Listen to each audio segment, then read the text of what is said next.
meeting to order and remind you that the meeting is being recorded and will be posted on the county's YouTube channel in the very near future. Since our last meeting, we disclose at every commissioners meeting when a majority of the Board of Commissioners were together. Commissioner Morrison and I were in the same room but didn't speak on the 28th of September at a Farm Bureau event, a political event on the 2nd. Commissioner Eggleston and I didn't really speak, but we were in the same room at a meeting with the Penn State Extension folks on the 4th, and on the 5th we interviewed for a direct report. None of those were really executive sessions. The one executive session that we did officially have was during our budget meetings. I don't remember the date and time exactly, but the paper was there, so they're well aware of it. We had a discussion about the Hampton Inn tax appeal, which is on the agenda for today. That decision would be ratified in this meeting. Since the last meeting, I'm not aware of any correspondence that merits being brought to the public meeting, with the exception of a request from the City of Warren. Before we ask Nancy Freenock to say a few words about it, do either of you have any correspondence you wanted to bring to the table? Hearing none, Nancy, would you mind saying a few words about your request? Oh, thank you, Commissioner. Hudson is a group out of Sharon, Pennsylvania that does various projects throughout the Commonwealth. Part of their company does public buildings through the Department of General Services. They've done a number of state police barracks and other buildings for the Commonwealth. The other side of the company does low-income tax credit housing, senior housing projects. The project that's proposed for Warren is on the corner of Pennsylvania Avenue and Liberty Street. It involves raising two of the structures that are there. I think they're commonly referred to as the Lynch Building. They will be preserving some of the corbels and other facade ornaments, if you will, and incorporating them into the new structure. The new structure is proposed to be a 38-unit, 55 and older housing development for active seniors. The city hopefully is going to be executing a parking lease at its next meeting, which is Monday night, to allow for 40 vehicles to be parked in the city garage for seniors, and 4 of those spots will be handicap accessible. The reason that Hudson has asked me to come before the commissioners is they need to show in their tax credit application a 15-year tax flow analysis. The project will not cash flow unless some tax relief is afforded. As you know, the first 3 years they will qualify for LRTA, but years 4 through 15, based on the formula that Hudson has used, taxes could run anywhere from $915 to $950 per unit. That's 2 months of rent. The project won't cash flow. So what they have proposed is to enter into a pilot agreement with all taxing bodies in the county. The numbers are not solid yet, and so I can't present them to you. We are using, or they have used, what is commonly referred as the income-based approach to come up with what they would pay each entity, and it's pro rata. So the county, instead of receiving what we estimate to be $7,700 per year, would get $2,600 per year, years 4 through 15. After year 15, normal taxes would apply. And since you own it currently, we get nothing, correct? Currently, you get nothing. That's right, because the city owns the property. What I would hope to have prior to your work session, so that the commissioners could look at it, is a letter of understanding. I don't think that there's anything magical about a pilot, but I would want you to have as much information as possible before you enter into an agreement. I can tell you that the school district would receive $19,900 per year. If they agree to this, it would be $6,700, and I'm rounding, per year. The city would receive $7,100. Under this scenario, we get $2,400. The city is also, as part of the parking lease, going to accept a lump sum payment up front rather than charge the tenants monthly for parking, because again, the project would not cash flow. So the city is trying to make whatever accommodations it can to make this project go. The commissioners will as well. This lot has been vacant for years, and so we need to offer incentives to the developer to have this happen, and we really want to do that, and I hope that we will too. I'm sorry, Commissioner, did you have? What you didn't state the county's portion of the property tax. Oh, I apologize. It would be $2,600 per year as opposed to $7,700 per year. That's in the letter I It provided. is, I know. I just wanted her to state it for the, Yeah, I'm sorry. thank you. So, okay, thank you. Questions from the board? We're not taking action on this today, are we? I don't see how we can. It's just purely informational to get it out so that we can start discussing it. So just for clarity related to the number that was just quoted, so with the idea with this, and I apologize, I haven't had the time to really fully review this. There would be a 15-year pilot where in the county's case, they would be paying essentially a third of the taxes that they would normally pay under this.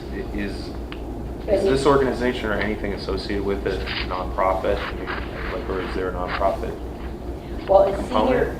it's a limited partnership, Okay. and they use tax credits, they securitize tax credits and sell them, so, and it's not a 15-year pilot, it's actually a 12-year, because the first 3 12 years, years. right, Yep. Okay. right, But beyond the first 3 years, that they would be on the LERTA program for the developments that they would That's be right. doing. And under the LERTA program, would they have no tax liability beyond at all, really? 3 years, For right. 3 years, because they'd be developing a property that's currently underutilized or constrained. Very good. So, timeline, can you walk us through the potential timeline?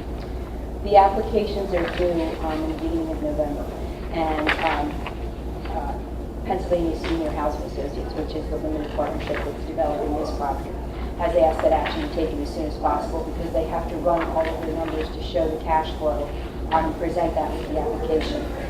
So I guess... So you would need the pilot 2 weeks from, approved 2 weeks from today. Yeah, and even if it's only a letter of understanding, I think that that's acceptable because the letter would set out the bullet points. Okay. I honestly don't know how difficult it would be to prepare the pilot agreement. If we can get one completed, I would be happy to do that. And if you would like that run by, I think your solicitor is Shreve. Shreve. If you would like me to get a copy to him and to you beforehand, if they can have it completed. But I'll definitely get a letter of understanding put together. Generally speaking, do we think it's worth putting time into drafting a pilot? I would really like to do my due diligence on this prior to making a decision. And also, you mentioned a few times now that you have someone compiling the data, putting the fees together. Who do you have doing that? It's not the city, it is the tax credit consultant for Pennsylvania Senior Housing Associates. Okay, now in regard to pilots or assessed value on property, it would seem that the appropriate measure to take would be to hire a fee assessor. They're certified by the state to actually do that job. Okay. I will certainly check into that. I've never heard of that before, but I certainly will look into Okay. that. The other question I have is, what conversations have you had with the OC regarding this project, like the Economic Opportunity Council? Like, have they been consulted or discussed, or the Housing Authority? Like, how involved are they? I have not, but the Hudson Group has. They've talked with Yes. folks there. Yes, and in fact, if it would be all right with the board, I would ask that a representative from Senior Housing Associates come to your work session. Is that all right? That'd be great. Okay. I really don't want to speak for them as far as what steps they've taken, but I will look into the fee assessor and see. So Commissioner The Morrison, developer should do that, Okay. not the city. Commissioner Morrison, you said you want more time to make a decision. Is that to make a decision on whether or not to draft the pilot? Go ahead and draft the pilot, but I would like to Okay. do my due diligence as to whether Certainly. or not I see that it's something worthy of doing. Sure, I'm sure that stands for all of us. Our next work session is the 22nd. Next week is canceled because we all have different things we're going to. So if you could get the pilot to us next week to the three commissioners, well, send it to the chief clerk, and she'll get it to the commissioners and the solicitor, and we'll have review it, and then talk about it on the 22nd, and from the 24th then is the next voting meeting. which is just before your deadline.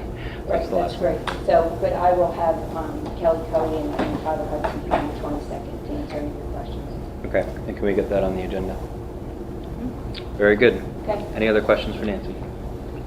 Thank you very much. Thank you. At this time, there's no public hearing, but we moved our public comment section up to the beginning of the meeting in case someone wanted to say something before we get into the bulk of our work. So if you have any public comment that you'd like to raise at this time, feel free, as long as it's not on the agenda. And on the agenda today, all we have are repository bids and the Hampton Inn tax appeal. So any other subjects are fair game? Oh, okay.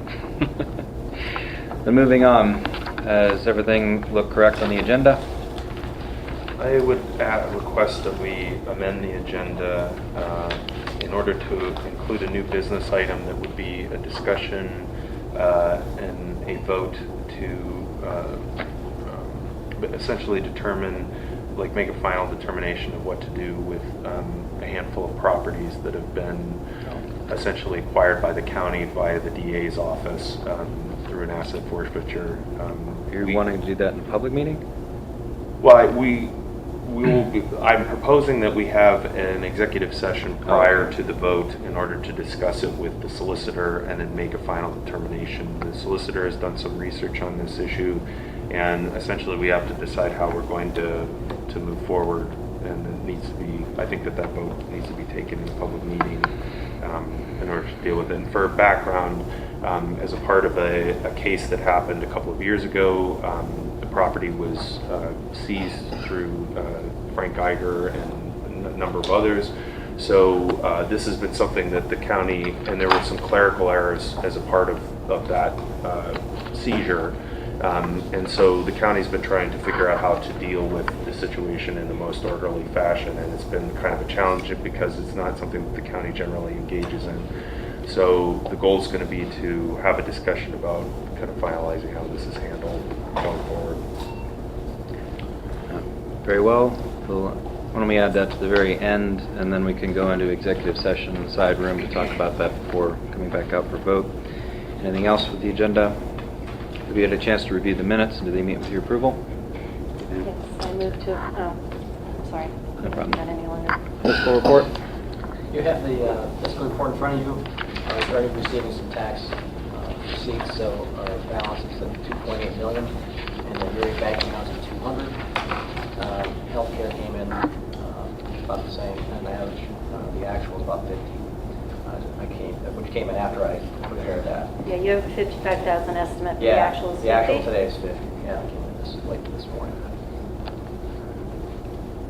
And that's all I have. We'll pay back the 10 in the next month. Ideally, based on history, we should by the end of the month. Okay. Very good. Any questions for the fiscal director?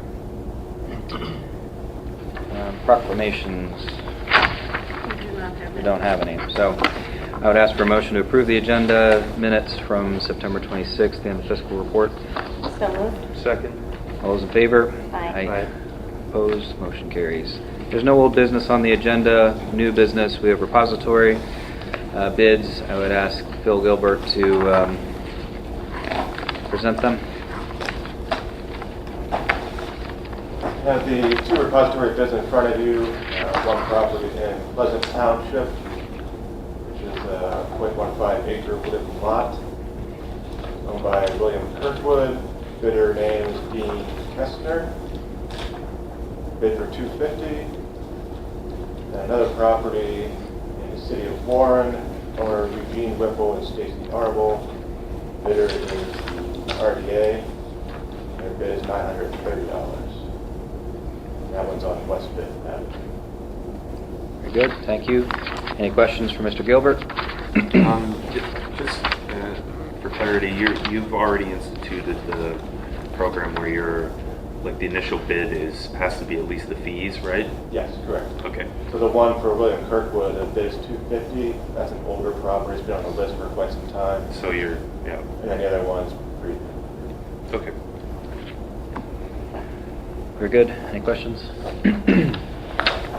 We hear a motion to approve the two bids WN 8451794 is the parcel number on the first for $250, and WNH 5746622 in the city of Warren to the RDA for $930. So moved. Second. Motion and seconded. Discussion? Any public comment? Mr. Scully? Can you give me the address, Phil, of the West Fifth Street bid for $930 by the RDA? 714 and 714 and a half. 714 and 714 and a half? Affirmative. Thank you. Anything else? All those in favor of the motion, please state aye. Aye. Aye. Any opposed? Motion carries unanimously. Mr. Eggleston, would you let us know what we're doing on the Hampton Inn tax appeal? So essentially, we had a executive session that took place during the during our public meetings, for our budget meetings. And a lot of that had to do with there being a deadline basically to file an appeal at the end of last week. We had that discussion privately, and then at that meeting, we essentially publicly stated that we were going to initiate the appeal on the Hampton Inn tax decision. Basically, what I'm requesting here today is essentially a public vote to just affirm whatever that decision was in order to initiate the appeal. Just to, do our due diligence to comply with the Sunshine Law in every way that we can possible. Very good. Should I take that as a motion to appeal? I would make a motion to appeal the recent decision in the Hampton Inn tax case. Second. Motion and seconded. Discussion. Go ahead. Okay, first of all, the case was just settled in court by Judge Skirta regarding the Hampton Inn. And while we'd all like to have a crystal ball, I do not have a crystal ball. So we don't know what the outcomes of this appeal will be in Commonwealth Court. But I do know litigation is very expensive. And I do know litigators are known to charge between $350 and $400 an hour. So how much do we feel our taxpayers can really bear to continue fighting this in court? There's no way to determine if the county's case will win on appeal. There is no crystal ball, as I said.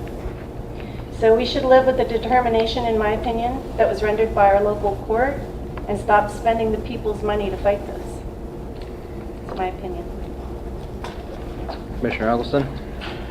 So, this is my justification for voting for this. So, first and foremost, Mr. McGraw and his company appealed their own taxes. The county, and this happened 6 years ago, this was prior to the current board being in sitting commissioners. This appeal has gone on for 6 years. No one was singled out. There's no interest in singling the Hampton Inn out. This is about everybody paying what they should be paying in taxes in the county.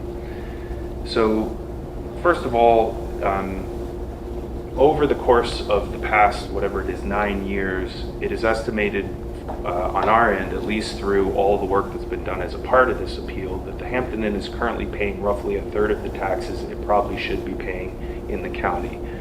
That would amount to, at the very least, probably somewhere in the high 100 plus thousand range. I would say 160, maybe 180. And then basically with the settlement that we had reached at the end of last year, they probably would have been at 120. And currently they're paying 60 a year. So just for clarity, over the past 9 years, they've probably saved almost $1 million in taxes that everyone else has had to pay when they haven't been paying them. I think that's a very accommodating position for that business in order to sustain it and fulfill it. Now, in that time, the county, Warren County, has paid, as a result of the appeal that John McGraw issued on his own property, had to pay its own lawyers, its own company in order to do an assessment on that property. All of those have cost the county money in order to accommodate the appeal that that company was putting forth because they believed at the time, I'm assuming that they thought that they were going to save money in a tax appeal. They did not, because their property is heavily underassessed. So if you just look at the even if their taxes hypothetically, they don't even necessarily would have to double in a negotiated settlement, but even if they were increased $30,000 or $40,000, that's per year over the next 4, 5, 6, 10 years. That's a huge amount of money that everyone else is going to be paying while they are not paying. So I think that the cost of an appeal, at least to see if at least to see if it goes through, is worth it in the sense that the taxpayers will benefit from this. I realize that the Hampton Inn will not benefit from it, but that's, there are a lot of people that lose their houses in this county because they can't afford the taxes on their property, and I cannot look them in the face and not do everything I can to make sure that everybody that should be paying is paying what they should be paying. And in this case, like this property has gotten a great deal of tax, what's the term I want to use? They've been given a lot of tax leeway for almost a decade. I think that it's time to have a real good discussion about how they move forward with the county together. The only other thing I would add is that I believe that that there's a lot of information that really wasn't that could be considered at a higher level of court that would benefit us. I think that the county has a very good case in this situation, and it's time for us to move forward and try to do our due diligence on this property. And I would finish with saying that I think the Hampton Inn is a wonderful property. I think the people that manage it are wonderful people. I think it's a great business. Want to see it remain successful, but at the same time with the understanding that it's going to pay a more reasonable tax rate than it's currently paying. That's my spiel. Thank you. Commissioner Morrison, did you want to add anything? I would like to just actually clarify a couple times. Commissioner Eggleston has stated that when the Hampton isn't paying their fair share of taxes, that it's spread out amongst us, the taxpayers, to pick up that slack. But that's factually not true, because the only way that happens, and it would be passed along to the taxpaying citizens, would be if we were to raise taxes or the school district raises taxes. If no one raises taxes, it doesn't get distributed out to all of us. So, I just wanted to clarify that. We don't pick up the tab for the Hampton not paying their taxes, not until taxes are raised, if they're raised. Commissioner Eggleston, do you want to respond? I have to assume that someone would back me up on this. When you have multiple large commercial properties that get huge settlements in these appeals, and they save $80,000, $100,000, that reduces the revenue globally in the county. It has to be made up somewhere. Whether it's the same year, the year after that, everyone else fills in that gap. If all the commercial properties in this county automatically got $50,000, $60,000, $100,000 break, what do you think that would do to the tax base, and who would pay the difference? The people that, when they file an appeal and they save $100, $150 on an appeal because they have a property that's worth $30,000, $50,000, $60,000, they're the ones who pay. Taxes are a difficult issue. I totally understand that, and that's why I think that this is an important thing to address, because I think there are situations where we need to work with people and we need to make accommodations, especially in order to nurture business within the community. There are other situations where, unfortunately, we have to give people bad news, which is, they have to contribute along with everybody else in order to make the government and the county function. And this is one of those situations. I would much rather deal with a situation where we're talking about a new development or something else. This is an unfortunately difficult discussion. But I would challenge what Commissioner Morrison has stated, in that everybody that saves, somebody else has to pay. Unless we make cuts or we raise taxes. Very good. Anything else from the board before we open it up to public? Mr. Scully? As a township supervisor, which you all know I am now Glade Township Supervisor, have you discussed this with the supervisors in Conowongo Township? Because by you giving a tax break to Hampton, if it comes to that, what is Conowongo, and I'm not speaking for Conowongo Township, but what is their loss in revenue because Hampton gets a tax break? So may I address this? Yep. So, I would say that one of my other reasons for supporting this is that on several occasions, at least I can't speak for the other commissioners, I've been addressed directly by the Conowongo Township supervisors who have been frustrated that too many of these appeals have been settled. They face, the Conowongo Township Police Department polices that region. So for all the disturbances that happen in all these various commercial properties, they're the ones who respond. So every time there is an appeal or money is saved, it hits probably one of their largest expenses is their police Yes. department. And they're going to reach a point where they're not going to be able to provide services in those regions in order to provide police coverage, for those properties. And, so it's a concern. I mean, we're not talking about, essentially, we have to figure out where we go from here. The Hampton Inn, the taxes that they are paying currently were assessed 9 years ago or 8 years ago. And the reason they're so low is because our assessment department by law cannot do what is considered a professional assessment. They have to assess based on comparable properties in the region. The other comparable property at the time was the Holiday Inn, which certainly is not valued at the same level that the Hampton Inn is. And so as a result, the Hampton Inn is essentially valued at the same level as the Holiday Inn, which even at the time it was assessed was going through bankruptcy. So there were a lot of challenges with that. As a result of this appeal, a professional assessment is done, and the value of that property by that evaluation on our end puts that property instead of at $1.2 or $1.3 million at $4.4 or $6 million. It's probably worth more than that, in my opinion. And so my point is that that's the level of disparity in the taxing system. And the thing is when you have if you have a property that's worth $60,000, okay, there are disparities between the taxes people pay at that level, but they're very small. When you get a commercial property that's worth $1 million, $2 million, $4 million, $6 million, there are huge disparities as far as how those taxes can shake out. And unfortunately, in this situation, the Hampton Inn initiated a legal process that frankly has handcuffed everybody to addressing what is a tax issue. The short answer to your question, though, Joe, Mr. Scully, was that the Warren County School District and Conowongo Township were enjoined in this legal situation with the county. We were represented by counsel together. So I understand that. Anything else from the public? Anything else from the board?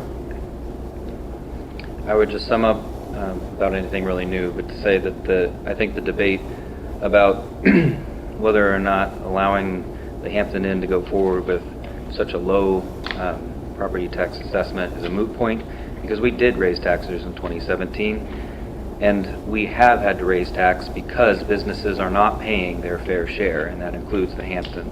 We did not pick this fight, and the injustice was actually discovered by them, by their own admission. I think it sets a bad precedent to ignore it, especially because it's such a blatant disregard for fair taxation. With that, I'll call the question. All those in favor, the motion before us is to appeal the McGraw case. All those in favor, please state aye. Aye. Opposed? aye. Motion carries 2-1. Commissioner Eggleston and Cafferlin for, Commissioner Morrison against. I would ask for a motion to go into executive session to discuss the Geiger case. Excuse me, the case that involves Geiger, but is the Warren County Board of Commissioners versus the District Attorney.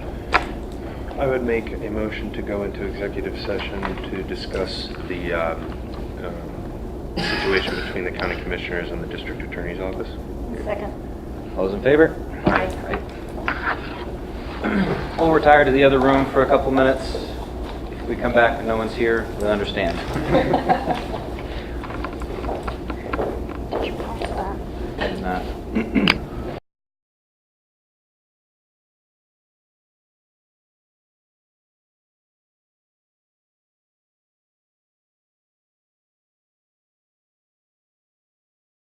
All right, we're out of executive session. Thank you, everyone, for your patience. To talk about the Geiger properties in our lawsuit with the district attorney, Commissioner Eggleston has a motion. So, my motion at this time would be to authorize the solicitor of the county to effectuate the removal of 3 properties from the county that were acquired through asset forfeiture by the district attorney's office. And when that is finalized, end any underlying litigation associated with it. And then the properties, which I would just tack on, are 13 Madison Avenue in Warren, 11 Madison Avenue in Warren, and 414 Laurel Street in Warren. You hear the motion, is there a second? Second. Discussion? So, a couple of things. First of all, it is my understanding that this motion would authorize the solicitor to potentially incur costs as a result of initiating this process. They may be minimal, we're not sure yet. The goal is going to be to do this in a tax-exempt fashion so that there's no cost incurred by the county. These properties were acquired through essentially a clerical error, which is understandable, considering this is the first time the county's done anything of this magnitude. It is our interest or is my interest in order to get these essentially off our books and then in the proper hands of the people who actually essentially own them, as the transactions that we came by these properties were not essentially authorized, or I wouldn't consider them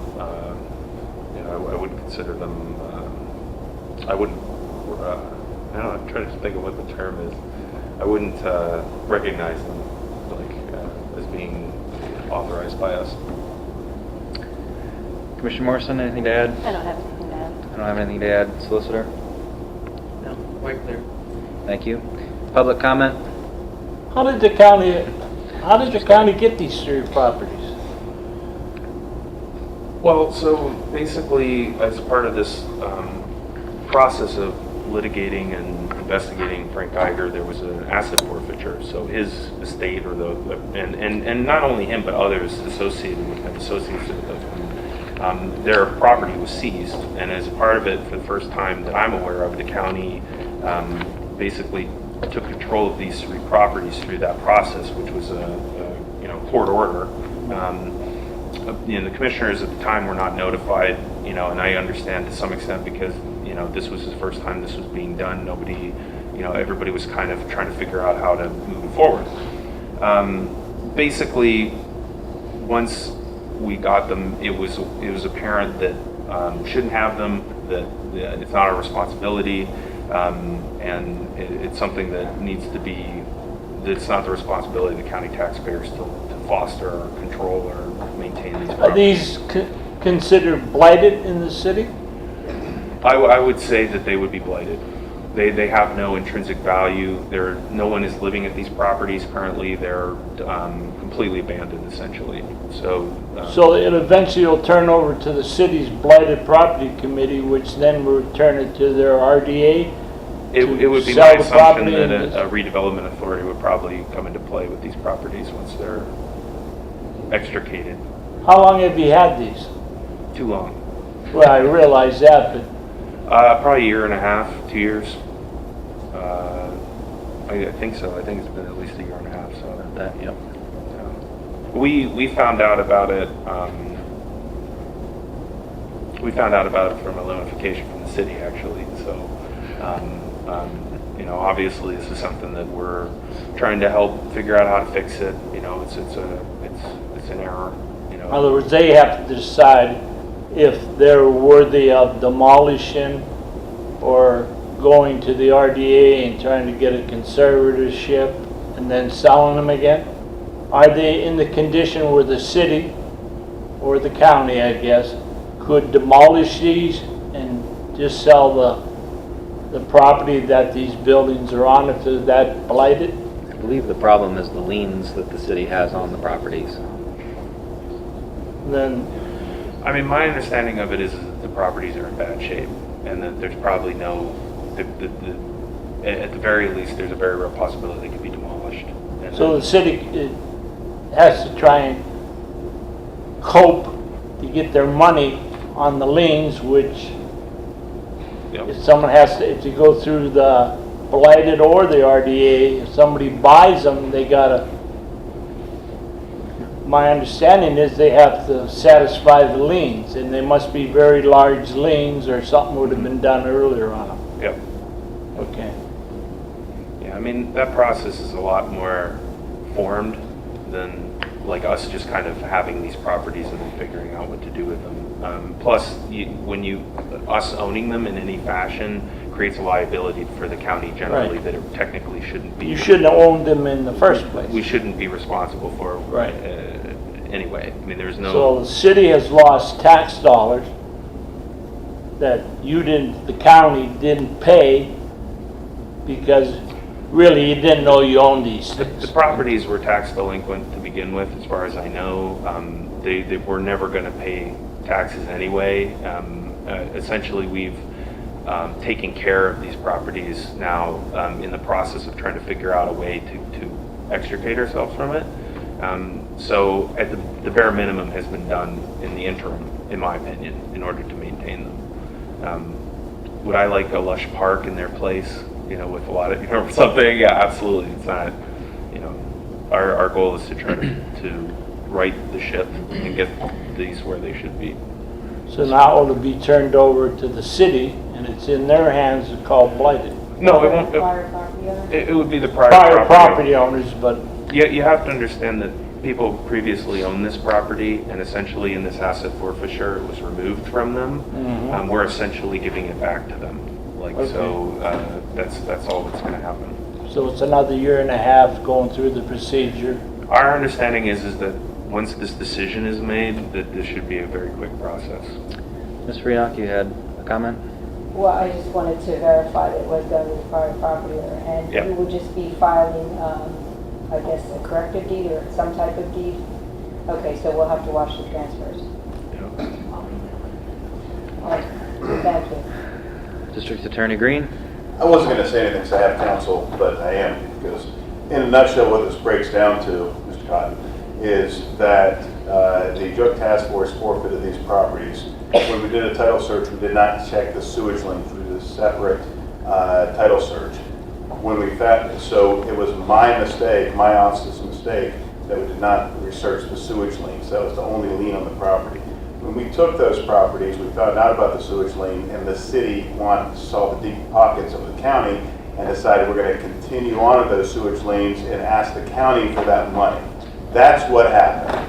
And therefore, now we're in a fight because we've got the property, we being the county, that has 12,000 now, God knows what that amount is, of money that's owed that Frank Geiger owned, but because we didn't research that the city is owed money from the sewage liens, now they're saying the DA's office or the county needs to pay that money and would not negotiate with us on that amount or forfeit that amount because we took money they were never going to get in the first place, they being the city, and therefore we're stuck with this dilemma. That's where we're at. I'm sorry, that's not a fair characterization at all. Absolutely, It is 100% not. fair, Ms. Renock. No, it's not. We had this Mr. Green. discussion. No, we Long did time have ago. this discussion, and a year and I don't want to re-argue it here, but we did offer to take a deed, and your office did not. take a what? A deed. We offered to take a deed from the county to the city. Who did you offer that to? You came into the meeting late, but there was a meeting where we did offer that, and then nothing ever came That of it. never happened. Never. I'm sure that Well- Ken would be glad to give you a seat right now. Either way, relitigating what's happened in the past is somewhat immaterial. The motion is to direct the Can I solicitor. confirm that motion? I only got part of it. So authorize the solicitor to effectuate 3 properties that were acquired to the county by asset forfeiture.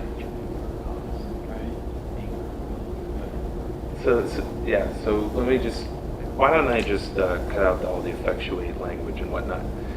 Authorize, this will keep it real simple. Authorize the solicitor to remove 3 properties from the county's ownership through whatever legal means are necessary, and with the understanding that the solicitor could potentially incur costs as a part of that effort. Can I, before you make the Hang on. motion, I'll second that. Okay, this friendly amendment is accepted. Since there have was you a- plugged the sewer? The septic system, or the sewer line? I don't know. Or do they still have, I don't know. Nancy? My understanding is that they don't have, none of them have any access to sewer. That's my understanding. Well, I think the utilities have been cut off. Yeah, the So- utilities have all been separated. I'm pretty sure they're just vacant, empty lot, properties, that's it. Okay, anything else from the board? I'm just very happy to get this done. John, are you happy? Okay, everybody's happy. Any other public comment from people that have not spoken? Okay. Very well. Could you read back the motion, please? No, I still didn't get it. Okay. Okay, so John, would you just... authorize the solicitor To to remove 3 properties from county ownership, and that's as far as I got. and potentially incur costs as a part of the effort.